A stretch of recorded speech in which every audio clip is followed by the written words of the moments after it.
இந்த மாதிரி USB cable பிஞ்சு போயிட்டா, அதனால ஷாக் அடிக்கிறதுக்கு நெறைய வாய்ப்பு இருக்கு. அதனால அந்த கேபிள தூக்கி போட்டுருங்க அப்படின்னு சொல்லியிருந்தேன். அதுக்கு நெறைய பேர் இதுல நாங்க டேப்ப சுத்தி யூஸ் பண்ணுவோம் அப்படின்னு சொல்லி கேட்டிருந்தீங்க. நம்மளோட எடிட்டரும் வந்து அதே வேலைய தான் பார்க்குறாரு. டேப்ப சுத்தி யூஸ் பண்றாரு. ஏய் சாரி கடைக்காரா நீயுமாடா?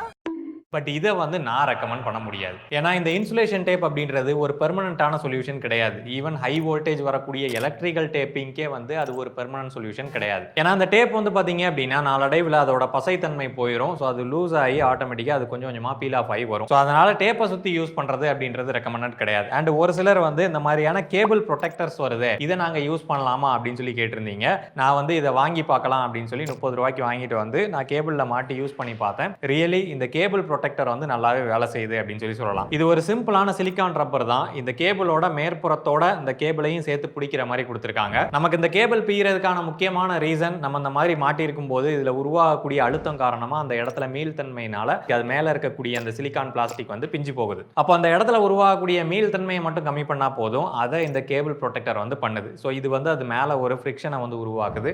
ஸோ அதனால இப்படி நம்ம தொங்க விடும் போதோ பயன்படுத்தும் போதோ அது அந்த மீள்தன்மைக்கு உள்ளாக்குறது கிடையாது. ஆனா இது ஆன்லைன்ல ரேட் அதிகமாக தான் போட்டு வச்சிருக்காங்க. கடையில் போய் வாங்குனீங்க அப்படின்னா 30 ரூபாய்க்கு 4 பீஸ் கிடைக்குது.